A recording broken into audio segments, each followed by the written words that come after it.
Buenas tardes, nos encontramos aquí en la Biblioteca Provincial de Málaga, en un sitio importante para nosotros, para Nerja y para el Ayuntamiento de Nerja, acompañado de don Francisco Capilla Luque, nuestro historiador local, que nos presentó el proyecto de un manuscrito que data del 1841.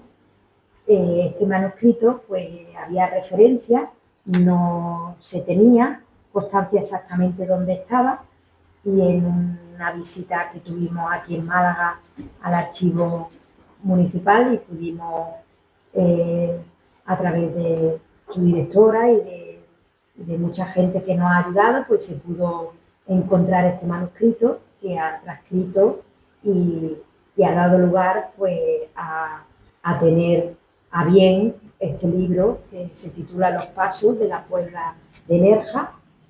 Es algo para nosotros, para el Ayuntamiento de Nerja, muy valioso porque está muy bien detallado y cuenta exactamente lo que había en el manuscrito. Al tener una tipología de letra diferente, pues no era fácil su lectura y la verdad que es un enorme trabajo la transcripción que ha hecho don Francisco, una introducción y notas, y también al compositor Fernando Laguna, que también ha introducido partituras musicales para que este libro, pues además de poder leerlo, pues es verdad que se ha podido ya representar por primera vez en Nerja después de esta época, de 1841.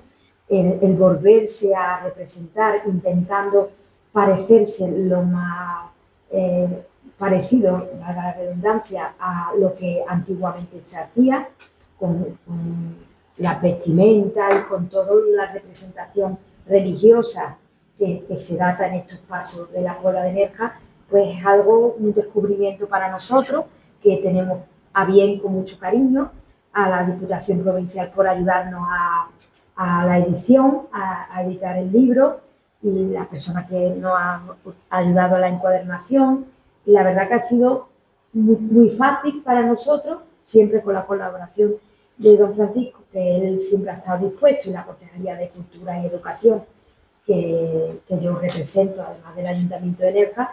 Pues es algo que queremos continuar en el tiempo, queremos que estos pasos de la Puebla de Nerja pues se sigan representando en la época de Semana Santa, que tiene su conexión, y así pues las nuevas generaciones vayan aprendiendo y el mantenimiento de nuestro patrimonio, que es tan importante para todos nosotros. Así que doy paso a don Francisco Capilla Luque, que él es la persona más idónea para explicarnos en detalle el contenido de esta obra, que, como digo, es algo que con mucho cariño hemos tenido a bien para colaborar y presentar aquí. Gracias. Buenas tardes. Hola. Sí, tú te quieres.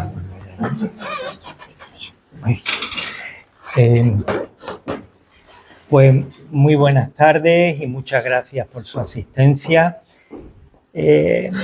Hace aproximadamente algo más de un año yo vine aquí a esta biblioteca, hablé con su directora, con Antonia Morales, y les planteé la localización de un manuscrito que yo estaba buscando. Ese manuscrito hay que remontarse pues al año 1984. Estábamos en el año 2024, es decir, 40 años antes. Concretamente, el 8 de mayo, el Diario Sur publicaba un artículo del que fue director de la Biblioteca Provincial de Málaga cuando tenía su sede en la Casa de la Cultura en calle Alcazabilla, concretamente José Salinero Portero. Él publica en el Diario Sur el 8 de mayo del 84 este artículo que tienen ahí en la pantalla, que se llama El paso de Nerja en un manuscrito de 1840. Él nos cuenta que ha encontrado en la biblioteca entre un lote de manuscritos de los siglos XVII al XIX Uno, concretamente, que contiene el texto de unos pasos de Semana Santa que se representaban en Nerja en esa fecha, en el año 1840. Salinero pues hace una breve descripción del manuscrito, reproduce algunos versos, algunos fragmentos, muy pocos, y ese fue el pistoletazo de salida del conocimiento que tenemos del manuscrito de los pasos de la Puebla de Nerja. Yo me entero precisamente aquel mismo año en Nerja, porque un funcionario del ayuntamiento me realiza una pregunta, me pregunta si yo sé algo de esos pasos que se representaban en Nerja. Antiguamente no se sabía muy bien cuándo era, y yo le digo que no sé absolutamente nada del tema. Yo no había leído ese artículo, pero parece ser que él sí, por eso me formulaba la pregunta, y pasa el tiempo. Un mes después, concretamente, se publica en Nerja una revista local que se llama Heliópolis, y en junio del 84 en esa revista se hacen eco de la existencia de este manuscrito, y se pregunta, la revista la lanzaba un grupo de nerjeños interesados, inquietos por temas culturales, y se preguntaban en la revista que no estaría nada mal que el ayuntamiento, si es que no lo ha hecho ya, se interesara en conseguir el manuscrito, una copia o la transcripción del mismo. Pasó el tiempo y vamos al año 94 y se publica por primera vez un libro de la Semana Santa de la provincia de Málaga. Hasta entonces se habían publicado libros sobre la Semana Santa en Málaga, pero no un libro que reuniera todos los pueblos, todos los municipios de la provincia de Málaga, y concretamente en el apartado de Nerja se hace referencia a ese manuscrito y se reproduce también algunos versos de los que Salinero había reproducido en su artículo del Diario Sur. Y pasa el tiempo y en el año 2024, el año pasado, pues un técnico del Museo de Nerja que estaba inventariando el archivo del que fue cronista oficial de Nerja, José Adolfo Pascual, y que tenía en ese archivo el recorte de ese artículo de prensa de Salinero, me pregunta si yo sé algo del tema del manuscrito. Es decir, 40 años después me realizan la misma pregunta que me habían hecho en el año 84. Y es entonces cuando yo digo, bueno, pues ya es el momento de ponerse en serio a localizar ese manuscrito que tiene que estar, puesto que Salinero hablaba de él. Y es entonces cuando me puse en contacto con la biblioteca. Los técnicos de la biblioteca y su director al frente se pusieron a la búsqueda y localizaron el manuscrito que se encuentra aquí, pertenece al Fondo Antiguo y concretamente pues se custodia en un archivo de seguridad junto al resto de manuscritos de aquel lote de que hablaba José Salinero en su artículo.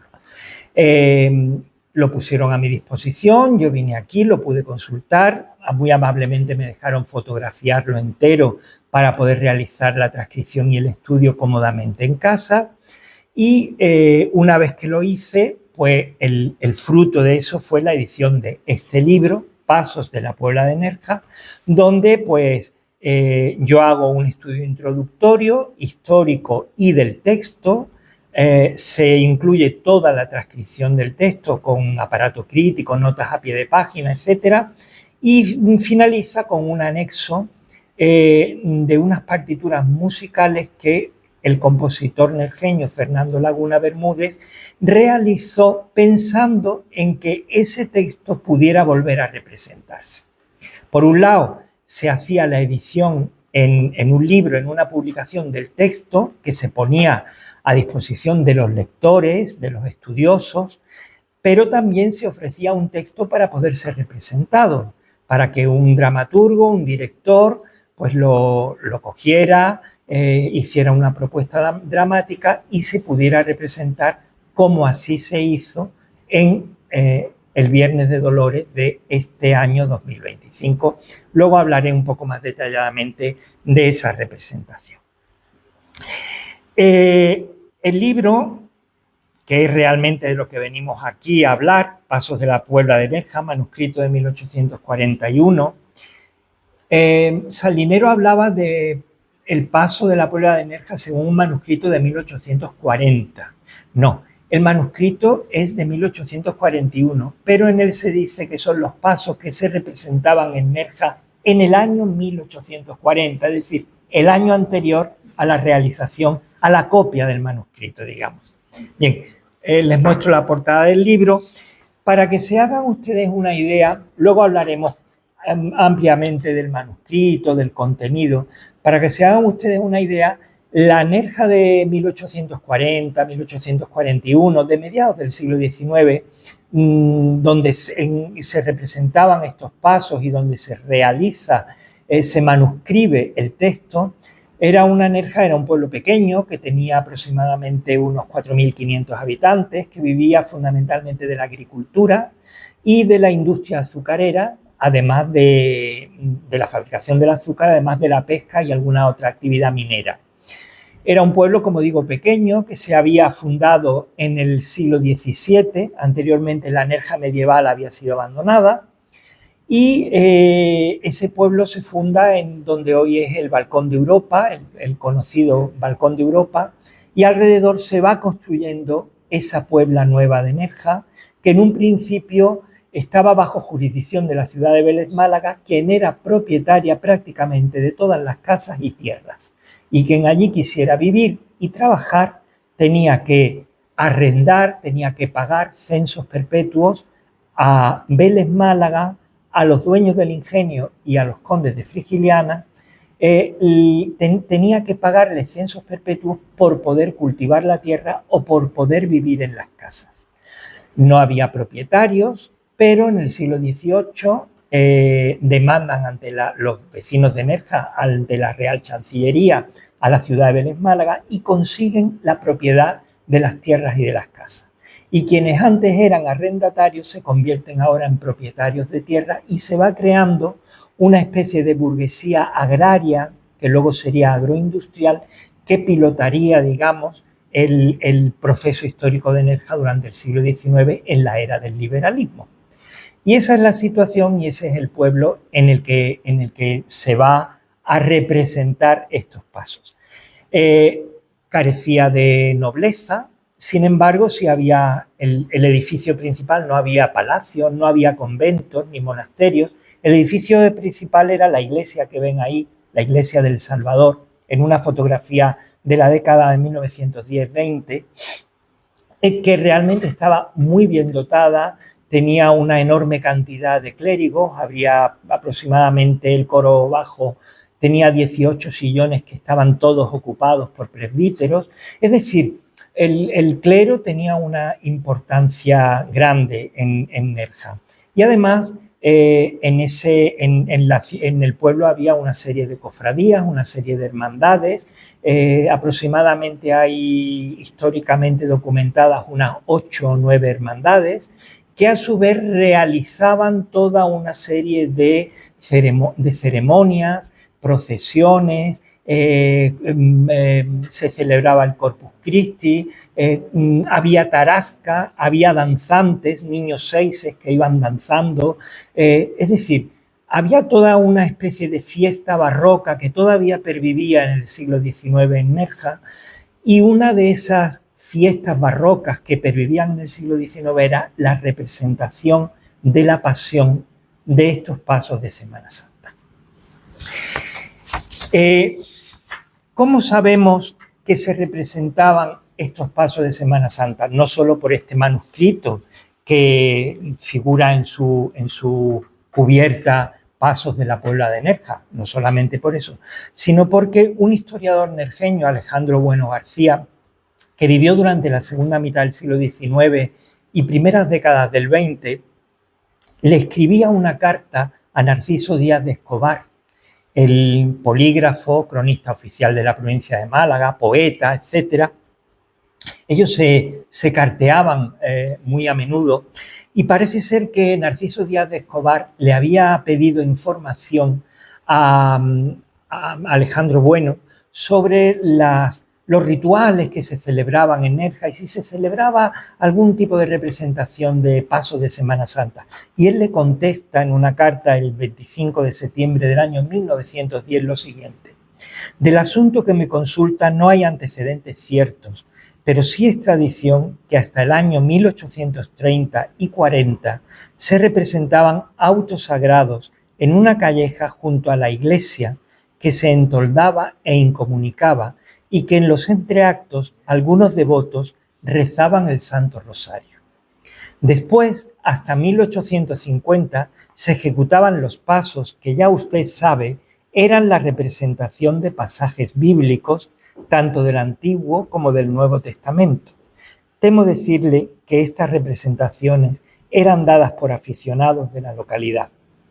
Bien, sabemos por tanto que se representaban por esta noticia, aquí tenemos la carta que se conserva en el archivo Díaz de Escobar, aquí en Málaga, y aquí tienen un plano de la época. Aquí está la iglesia, aquí el Paseo Balcón de Europa y aquí el actual Mirador Balcón de Europa, y parece ser que la calle esta de la iglesia es la calle que se entoldaba donde se representaban esos pasos, o quizá en esta otra que hoy no existe, pero que sí tenía anchura suficiente para que hubiera público y para que se pudiera representar. La representación de pasos de Semana Santa y representaciones bíblicas tienen su origen en la Edad Media en los territorios cristianos, obviamente, de la Europa cristiana. Posteriormente se representan en los atrios de las iglesias y en el interior de las iglesias y se van a desarrollar en la península ibérica, en el territorio cristiano, enormemente. En Andalucía parece ser que a partir del siglo XVI es cuando se representan estas escenificaciones de tipo religioso, como digo, del Antiguo y del Nuevo Testamento. No son solo representaciones de la Pasión, son también representaciones variadas de escenas del Antiguo Testamento, de la matanza de los inocentes, del sacrificio de Isaac, etcétera. Son representaciones religiosas muy variadas.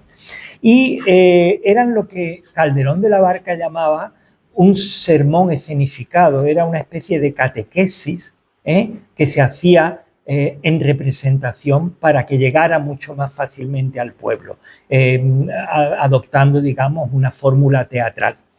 En Andalucía, pues hay infinidad de representaciones de este tipo, hay lavatorios de pies, hay procesiones, pasos, sermones, mandatos, prendimientos, descendimientos, desenclavos del crucificado, de la imagen del crucificado para ser luego colocado en una urna, en lo que se llama la depositio y ser luego sacado en procesión. Es decir, que hay multitud de representaciones de tipo religioso.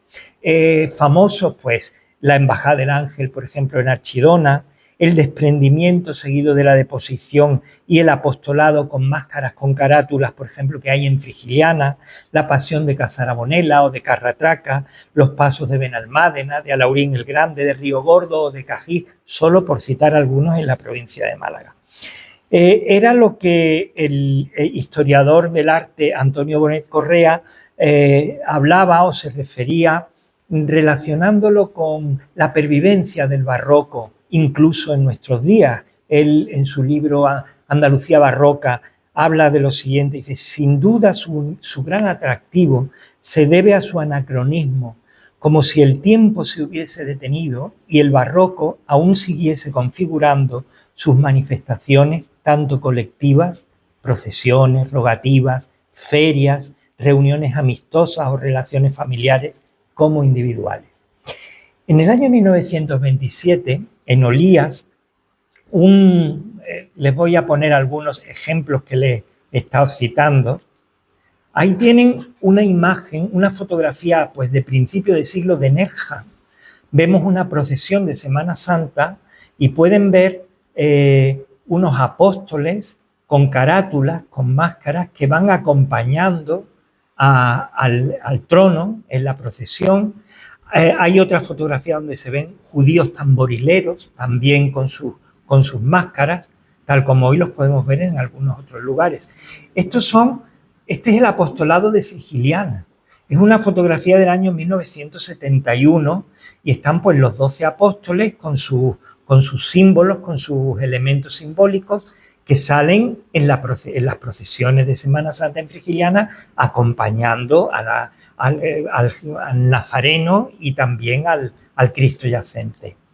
O esta del archivo Temburi de El Paso de Cajiz, pero la representación antigua. Esta es una fotografía del año 1941 y actualmente se representa el Paso de Cajiz, pero no con ese tipo de atuendo, digamos, ¿no? En Olías, en el año 1927, el párroco llamado Juan Luque Caravaca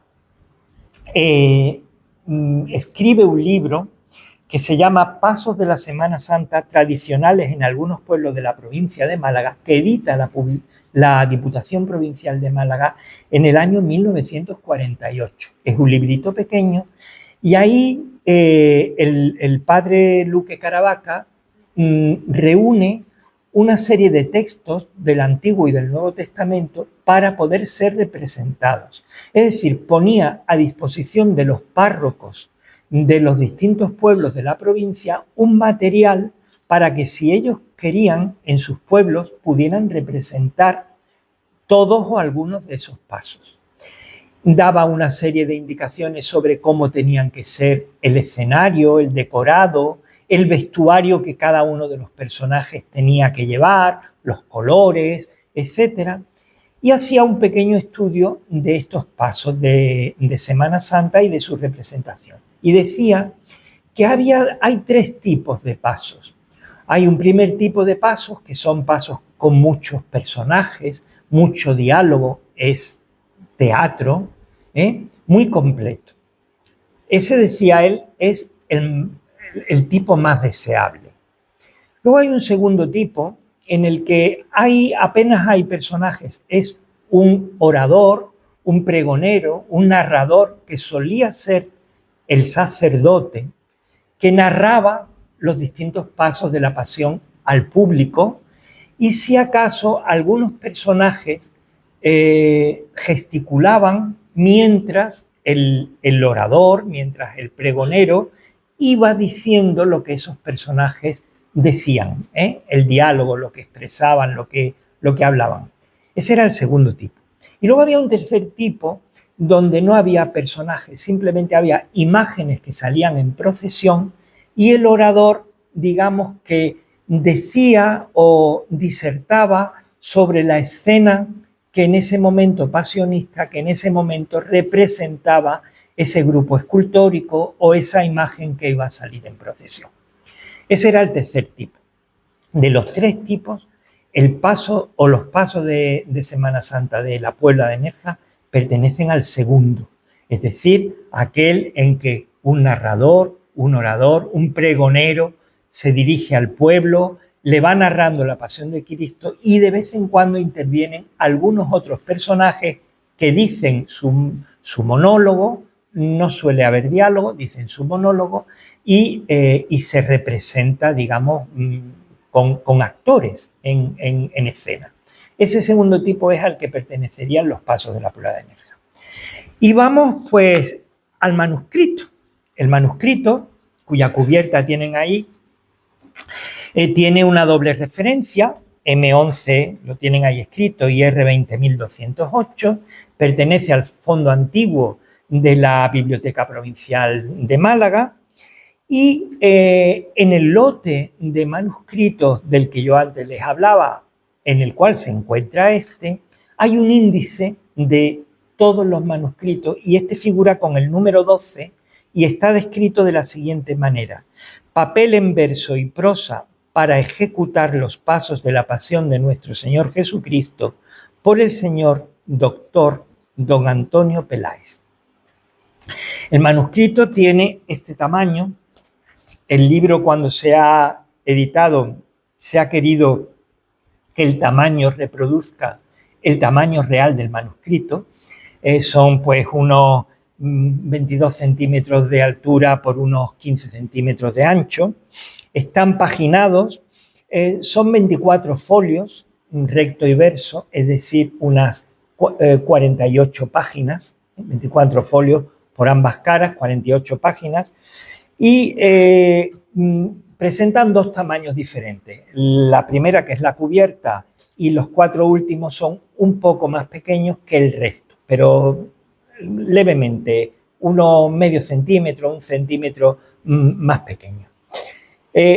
Al manuscrito le faltan 3 folios que fueron cortados porque probablemente el escriba, el que manuscribió el texto, estaba utilizando unos pliegos, unos papeles que estaban, digamos, estaba previsto que se utilizaran para otra cosa y que ya tenían alguna palabra escrita que se tacha, luego veremos en la imagen, que se tacha y se aprovecha ese papel para escribir. Y probablemente esas hojas ya estaban escritas y se recortan y se pasa a la siguiente. No es que falte texto, porque no hay merma, hay continuidad de una página, de un folio a otro, no se nota que falte nada en el texto porque haya 3 folios cortados. Parece más bien que se debe a lo que le acabo de contarles. Bien, esta es la portada, la cubierta del manuscrito, como ven está ilustrada. El estado de conservación es bastante bueno, está ilustrada, tiene un tondo, como ven, con el monograma de Jesucristo, IHS, una cruz con peana y los 3 clavos de la pasión, de la crucifixión, y la palabra Jesús. Está decorado pues con hojarasca, todo él utilizando los colores rojo y verde, y en todo el manuscrito se emplea la tinta color sepia. Hay una hoja y inscrito el lema Pasos de la Semana Santa, año 1841, y un texto en latín que yo les voy a traducir. Es un texto en latín que dice lo siguiente: si este libro se ha perdido, ruego que me lo devuelvan cuando lo encuentren, y si mi nombre les resulta oscuro, entonces aquí quedará claro: Federico Sánchez y Gálvez. O sea que ya en la cubierta se nos está diciendo a quién pertenece este manuscrito: a Federico Sánchez y Gálvez. Posteriormente, en el interior del manuscrito, en un margen de uno de los folios, encontraremos este manuscrito es de don Federico Sánchez y Gálvez, es decir, se insiste que la pertenencia a esta persona. ¿Y quién era Federico Sánchez y Gálvez? Pues ahora lo vamos a ver. Nada más pasar esa cubierta nos encontramos con la portada del manuscrito, que dice así: principio de los pasos que se hacen en la Puebla de Nerja, año de 1840, compuestos por el doctor don Antonio Peláez, racionero de la Santa Iglesia Catedral de este Obispado de Málaga, sede episcopali vacante. Manuscrito por Federico Sánchez y Gálvez, Cebada y Tello. Hay un monograma y luego fue puesto este epígrafe en el año de 1841, el día 5 de abril del mismo año, en la Puebla de Nerja. Ya esta portada nos está dando datos importantes. Son pasos que se hacen en la Puebla de Nerja en el año 1840, que están compuestos por el racionero de la Catedral de Málaga y doctor Antonio Peláez, que está manuscrito por Federico Sánchez Gálvez Cebada Tello, que es el que en la cubierta ya nos ha dicho que es el propietario de este manuscrito. O sea, no solo es el propietario, sino que es también el que realiza la copia, el que lo escribe, y que eso lo hace lo concluye el día 5 de abril del año 1841 en Nerja. Ese día era el Domingo de Ramos del año 1841.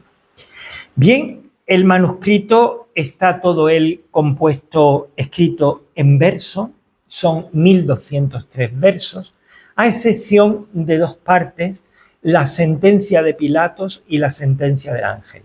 Se utilizan distintos tipos de estrofas, pero la más común, la que más abunda, es la copla. Son estrofas de 4 versos octosílabos que riman los pares en asonante y los impares quedan libres, no riman. Pero hay también algunas partes con estrofas de versos hexasílabos, aunque ya digo, lo que más abunda es la copla. Estos pasos representan las distintas escenas de la pasión, no todas. Empiezan con la entrada en Jerusalén, empieza primero con un pregonero que llama al pueblo, al pueblo los llama para que acudan, asistan a la representación de la pasión de Cristo, y empieza diciendo así: venid, cristianos, a ver lo que padeció Jesús para así abrirnos el cielo con sus tormentos y cruz.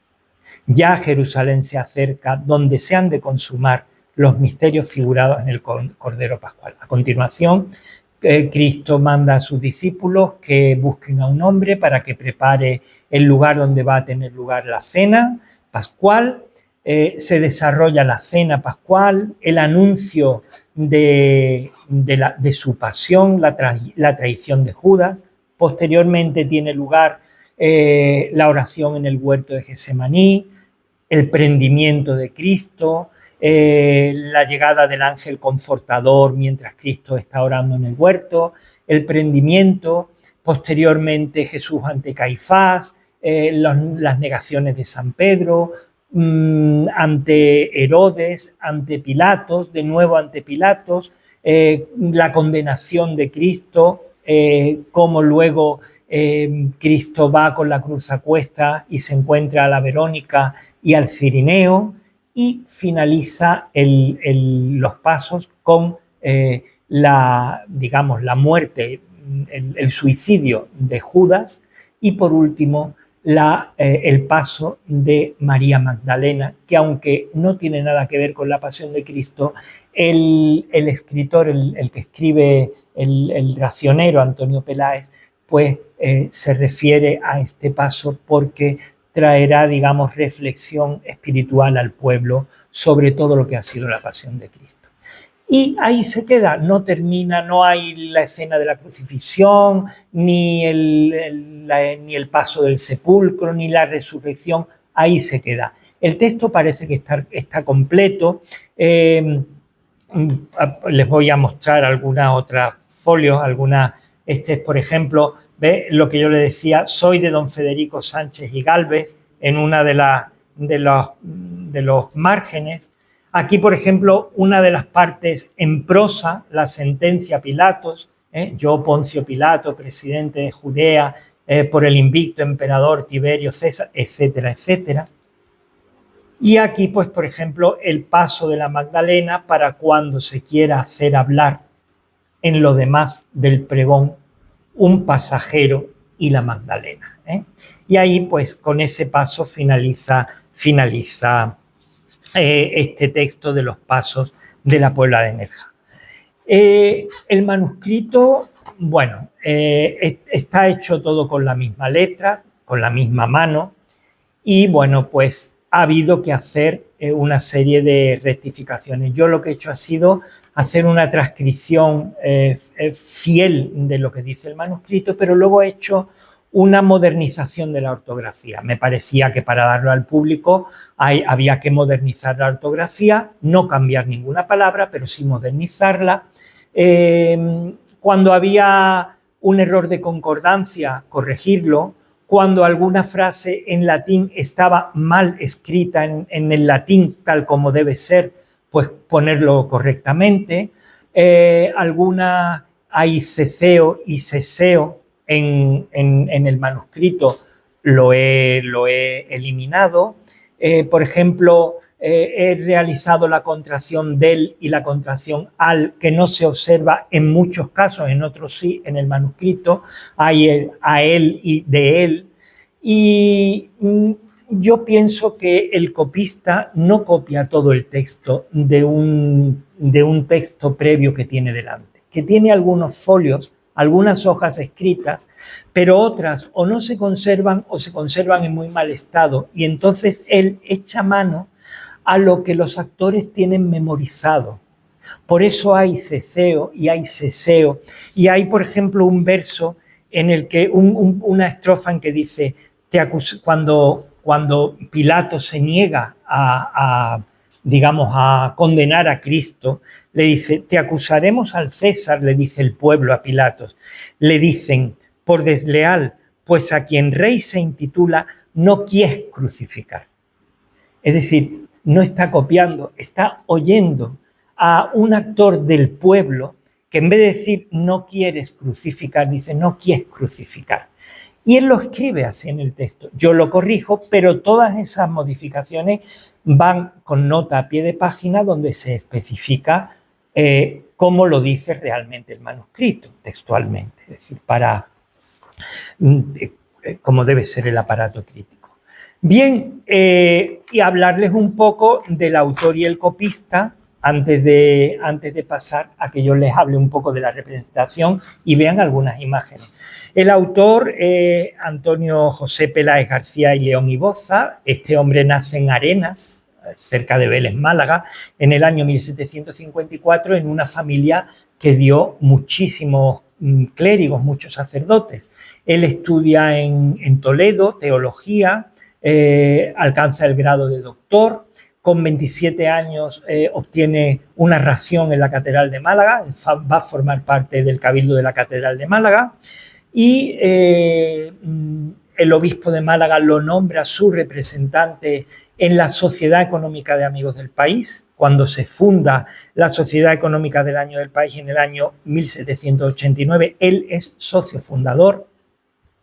En el año 1785 es rector del Seminario de San Sebastián de Málaga, y en el año 92 es cesado porque la Inquisición lo encarcela y lo enjuicia, le abre un proceso por seguidor de la doctrina de Miguel de Molinos, era molinista, y además porque fue acusado del delito de solicitación. Era un delito por el cual el confesor de alguna manera a las mujeres les proponía determinadas relaciones y tal, aunque luego no llegaran a realizarse, a consumarse. Ese delito se llamaba solicitación y se le acusa de esos dos delitos.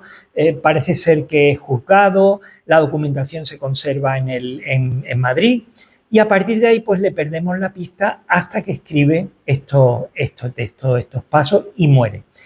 Parece ser que como era muy culto, a su muerte en el año 1822, él fallece en el convento de los franciscanos de Santa María de la Cabeza en Canillas de Aceituno. Se ve que vivía allí en el convento y allí fallece con los franciscanos.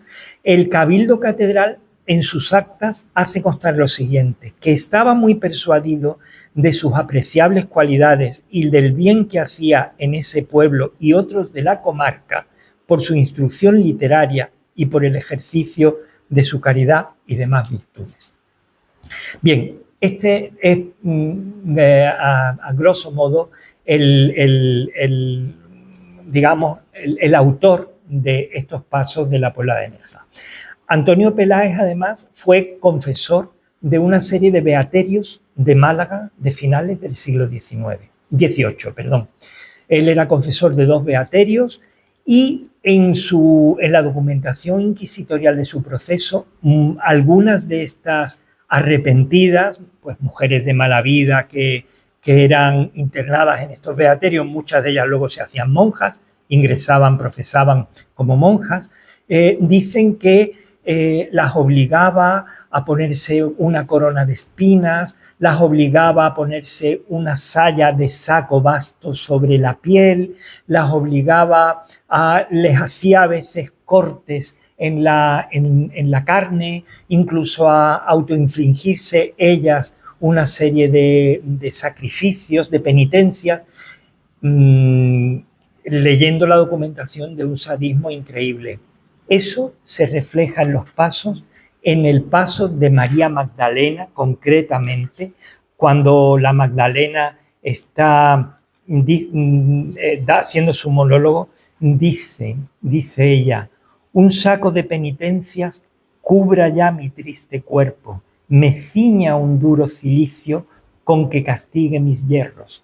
Fuera, fuera vanidades, no quiero más embelesos, afuera flores profanas, quede suelto mi cabello y esta corona de espinas, oh dulce adorado dueño, coronando mi cabeza, castigue mis pensamientos.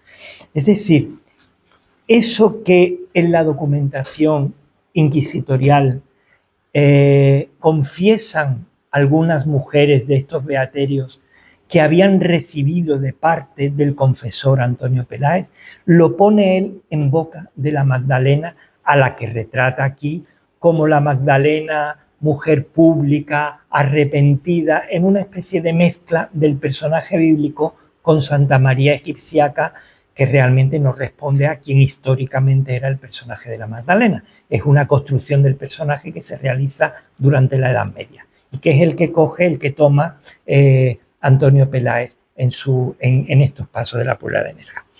¿Y qué decir de Federico Sánchez Gálvez? Pues Federico Sánchez Gálvez, aunque no nació en Nerja, desde muy niño se cría en Nerja porque su madre era nerjeña, toda su familia materna, él vive en casa de sus abuelos.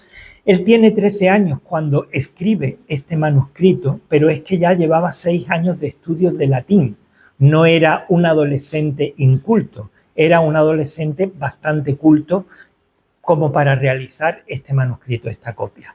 Luego ingresa en el seminario de San Sebastián de Málaga, acompaña al obispo de Málaga a Granada cuando lo nombran arzobispo de Granada y allí realiza estudios de teología, de jurisprudencia, y es un hombre pues sumamente culto, escribe libros, etcétera, etcétera. ¿Cómo llega este manuscrito a la Biblioteca Provincial de Málaga? Lo ignoro y yo he preguntado, pero no hay constancia de cómo entran aquí. Saben ustedes que las bibliotecas provinciales se crean a raíz de la desamortización de Mendizábal en la década de 1830, donde todo el fondo bibliográfico de los conventos desamortizados pasa a engrosar en los fondos de estas bibliotecas. Bien, pues no sabemos cómo este lote de manuscritos, a quién realmente pertenecían, en qué momento ingresan aquí y cómo este manuscrito de Federico Sánchez Gálvez llega precisamente a la Biblioteca Provincial de Málaga.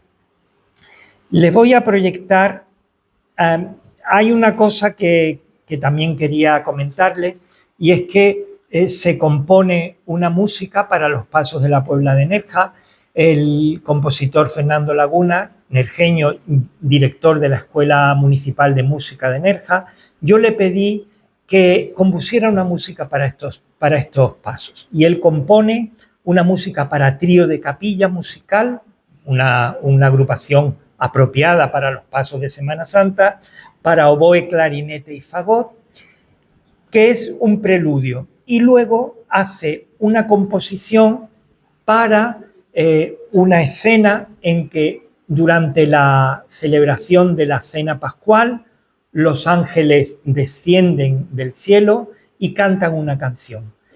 Compone una canción para coro de cámara, contratenor, solista y también trío de capilla, que se interpretó en vivo durante la representación que tuvo lugar en Nerja. Esa representación se hizo el 11 de abril de este año, al aire libre, en el Paseo Balcón de Europa, delante de la iglesia, en el entorno en el que se representaban 175 años antes.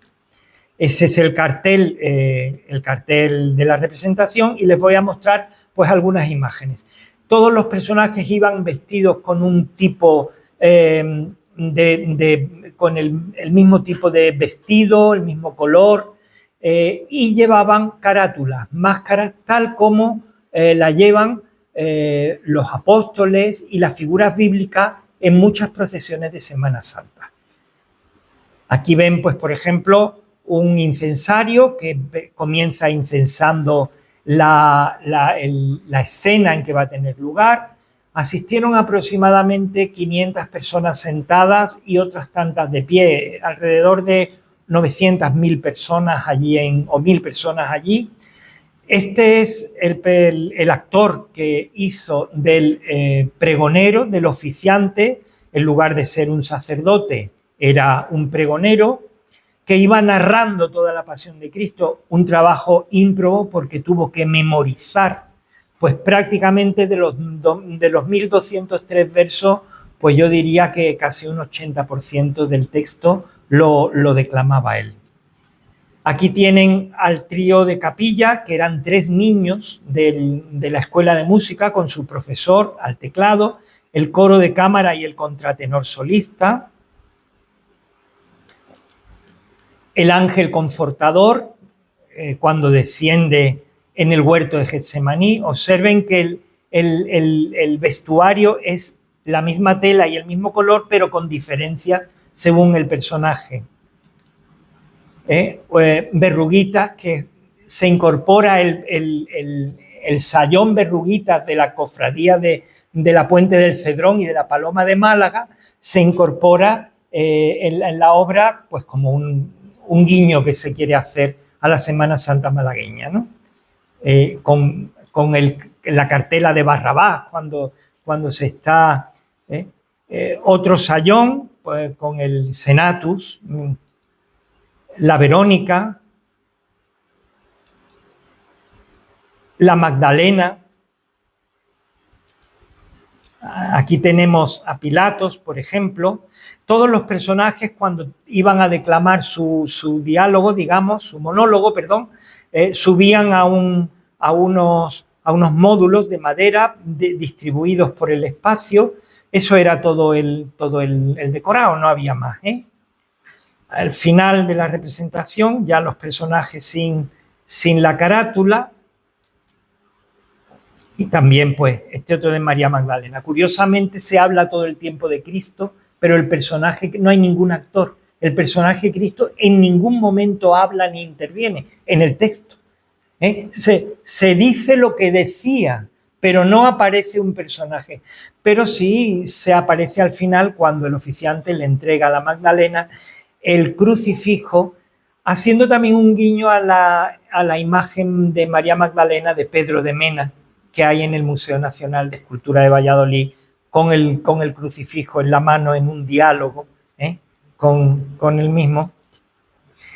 Y la entrada en Jerusalén, en lugar de palmas y actores vestidos de hebreo, el director optó por una fiesta. Los judíos celebraban la Pascua, que era una fiesta, donde se cantaba, se bailaba, se encendían hogueras, y entonces, pues, un grupo de teatro de calle, el Teatro La Carpa, realiza esa entrada en Jerusalén, pues con un grupo de fandangos cortijeros de Río de la Miel. Fue, como les digo, una propuesta novedosa que se volverá a representar en la Semana Santa de 2026, con algunos retoques y la inclusión de algún nuevo personaje, porque no se representó el texto completo, sino que se hizo una adaptación, es decir, un recorte. Hubiera sido demasiado largo todo el texto completo.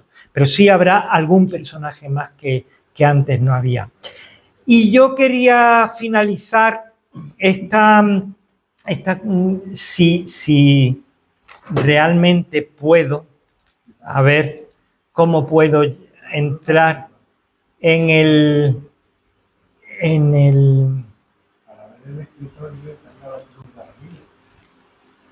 quería ponerles un audio. A ver el escritorio. Arriba. Ahí. Muy bien. Bueno, pues entonces vamos a abrir el... yo tenía puesto el pendrive. A ver si Ángel me puede ayudar. Abajo donde está la carpeta amarilla, ahí está. En la carpeta amarilla. Bajando a mano izquierda. A mano izquierda. Efectivamente. Aquí, USB. Bien. A ver si...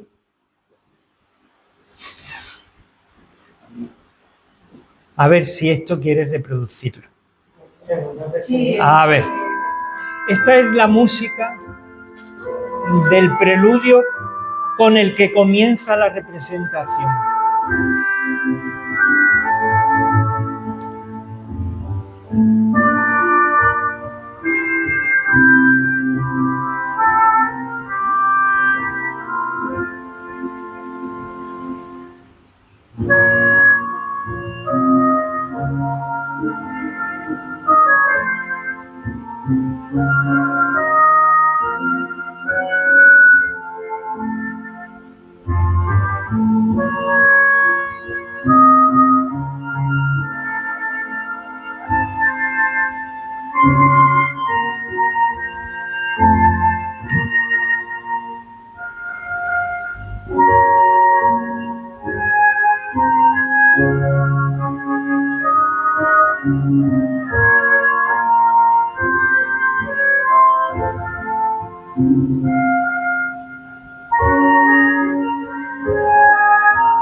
Y para despedirme, me gustaría leerles unos fragmentos del texto, que es realmente lo más importante, lo principal, que a mí me gusta especialmente.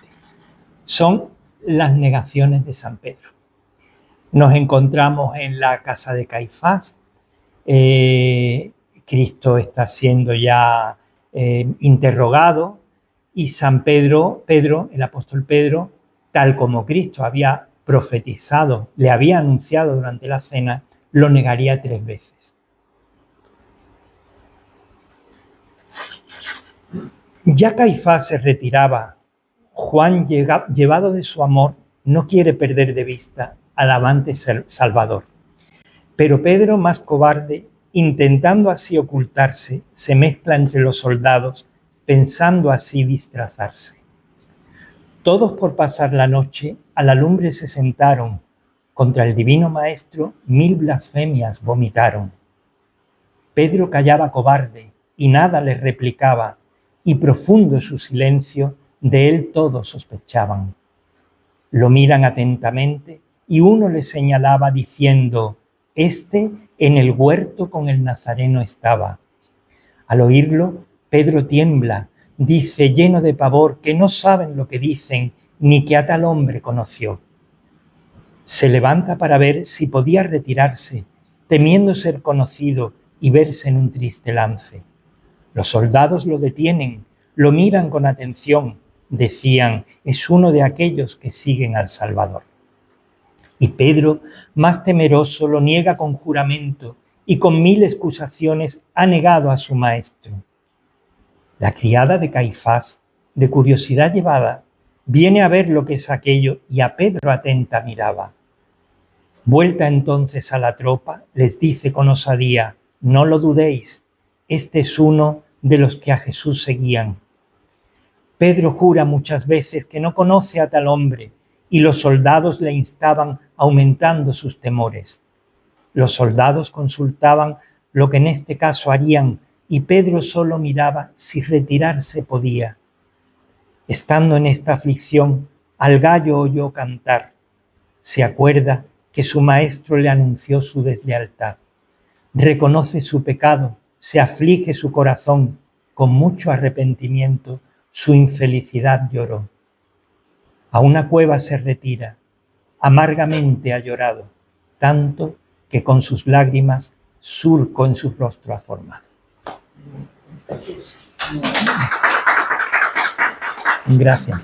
Si tienen alguna pregunta, alguna duda, algo que yo pueda aclararle. María Giziaca que han dicho y la Magdalena, Sí. de la Edad Media y tal, eso que no lo sabía, ¿vale? Si puede... Sí, bueno, las últimas investigaciones hablan de María Magdalena como una dama adinerada de la zona del lago Tiberíades, que se convierte en discípula, porque tras varias, digamos, limpiezas de textos, María Magdalena, los discípulos se quedan siendo prácticamente hombres, varones todos. Pero había mujeres discípulas, y María Magdalena es una de las que financia el movimiento de Cristo.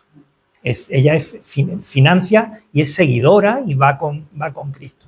Mientras que algunos evangelios nos la presentan pues como acompañante de Cristo, etcétera, pero no con el grado de implicación.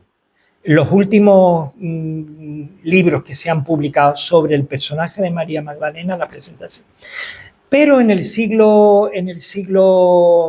durante la Edad Media se crea una leyenda que dice que María Magdalena, junto con Marta y algunos otros seguidores de Cristo, montan en una barca y desembarcan en las costas de Francia, de Provenza. Y allí se establecen, y ahí surge toda la leyenda de la Magdalena, que se entremezcla con la de María Egipciaca. Por eso, por ejemplo, Pedro de Mena la representa con el cabello largo, vestida con una túnica de palma trenzada. Ella es una anacoreta que vive en una cueva, que se alimenta de raíces y que vive en total retiro, arrepentida por haber sido una mujer de vida pública, como fue Santa María Egipciaca. Entonces hay como una especie de fusión de los dos personajes, de manera que hay una versión de la Magdalena como mujer de vida pública arrepentida que se retira a una cueva a pasar sus últimos días. Y así es representada en muchas leyendas, la leyenda dorada de Santiago de la Vorágine, y va cuajando, digamos, esta versión de María Magdalena que no tiene nada que ver con el personaje real neotestamentario, ¿eh? Y esa es la María Magdalena que retrata Antonio Peláez en el último paso de los pasos de la Puebla de Nerja. Una de vida pública arrepentida, tal como eran las mujeres de los beaterios de los que él era confesor. Hace una especie de traslación, y bueno, esa es la finalización. Realmente es bellísimo el monólogo final de María Magdalena, es bellísimo. Bueno, yo invito al público a ir la Semana Santa próxima a Nerja a ver esta representación. Lo que quiero decir es que, bueno, que me parece un trabajo de investigación histórica increíble, de recuperación de la cultura y de la sociología popular, del sentimiento barroco que tenemos todos los andaluces, seamos religiosos o no seamos religiosos. El sentimiento barroco es increíble en Andalucía, los olores, el incienso, los personajes, la vestimenta, las lágrimas, todo es, vamos, yo creo que todos lo hemos vivido desde pequeños. Y bueno, y un trabajo además que es tremendo, porque poneros de acuerdo tantísimas personas para montar esto, creo yo que ha sido un año, ¿no? Sí, ha sido no un año entero, pero casi unos 8 o 9 meses. 8 o 9 meses. Piensa que en la representación participaron entre músicos, actores y tal, pues en torno a las 60, 70 personas. Aunque actores eran media docena de personajes, luego toda la entrada en Jerusalén, coro, músicos, personal del ayuntamiento, es decir, en director, productor, director adjunto, en fin, unas 60, 70 personas han participado para montar esto. Me parece increíble. Y yo sé que ahora, vamos, conozco gente que fue y que salió encantada de aquello. Y bueno, hay que también agradecer al ayuntamiento que hayas tenido el apoyo de una institución, porque no es fácil tener el apoyo de una institución en muchos temas de estos, culturales y demás, porque las instituciones le plantean muchas actividades que hacer y no es fácil, no es fácil. Luego, también el reconocimiento de que el ayuntamiento reconozca la categoría de persona y de investigador que tú eres. Y eso, vamos, el pueblo de Nerja, contigo, tiene, vamos. Sobre todo, perdona que te interrumpa, sobre todo yo creo que ha sido un trabajo colaborativo, que es lo importante. Por un lado ha estado la institución, el ayuntamiento, que ha apostado por esto y ha puesto todos los medios necesarios para que esto se pudiera representar. Por otro lado ha estado el director, Damián Bueno Fernández, que ha hecho la propuesta escénica. Todos los actores, los músicos, el compositor. Y luego ha habido un trabajo de investigación histórica y una publicación. Es decir, ha habido un conjunto de elementos que se han puesto sobre la mesa, que se han puesto a trabajar conjuntamente de manera colaborativa y ha salido esto. Ha salido muy bien. Sí, sí. Y nada más que iba a decir que me da mucho coraje, mucha pena de que la gente esto no se haya anunciado más, se le haya dado la publicidad que merecía, porque ha sido una delicia la conferencia. Bueno, a mí me ha gustado muchísimo, me ha parecido súper interesante. Me quedo con ganas de saber más de la vida del autor, porque quiero hacer una vida tremenda. Sí. Tremenda, pero sí, me ha gustado mucho, tengo muchas ganas. Si puedo, me voy a llegar a ver. Piensa que el autor vivía en la Catedral de Málaga, en el tiempo en que el autor era racionero, había maestros de capilla. Estuvo Juan Francés de Iribarren y Jaime Torrens. Y se componían música y cantadas para cantar en la Inmaculada, en la Navidad, en Reyes. Se cantaban, era como teatro cantado en el interior de la catedral. Y ellos componían la música, pero para los textos había un grupo de poetas que les componían los textos. Y luego todos esos textos se imprimían. El Cabildo Catedralicio los imprimía. Don Manuel Alvar, allá en los años 70, hizo una publicación con todos los villancicos que se compone y que musica Juan Francés de Iribarren para la Inmaculada Concepción. Y las partituras musicales se conservan en el archivo de la catedral, en el archivo catedralicio. Bueno, pues ese es el ambiente en el que vive Antonio Peláez cuando es racionero de la catedral. Es decir, él compone esto porque vive inmerso en un ambiente en el que se compone poesía, se compone letras para cantar en el templo lo que era prácticamente teatro cantado en el interior de la catedral. Entonces, él vive ese ambiente literario, ese ambiente musical, y está muy influido por todo eso. Esa es, digamos, la faceta culta de Antonio Peláez. ¿Cómo fue que se perdió la tradición hasta el punto de que sea una sorpresa que exista encontrar el manuscrito?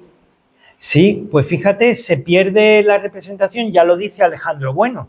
Alejandro Bueno nace en el año 1859 y dice que ya eso hace unos años que ya no se representa. Y nunca más se vuelve a representar. Sí es verdad que hay apostolado con carátula en las procesiones de Semana Santa, pero se abandonan todas estas representaciones. No había noticias de los ancianos del pueblo que contaban en el pueblo. En Semana Santa me contaba mi abuelo que hacía... No, y luego hubo otro problema, y es que todo el archivo parroquial de Nerja fue quemado en el año 1936 y no se conservan más que un par de libros sacramentales en el archivo diocesano. El resto desapareció entero. Incluso toda la documentación de las cofradías que tenían su sede en la iglesia, en la parroquia, se perdió también. Como da la casualidad que en el año 31 fue quemado el Palacio Episcopal de Málaga y ardió prácticamente todo el archivo episcopal, las copias o los originales de esa documentación que se conservara en el archivo episcopal diocesano desaparecieron también unos años antes. Es decir, que por mala suerte no tenemos toda esa documentación. Pues muy bien, muchísimas gracias por su asistencia.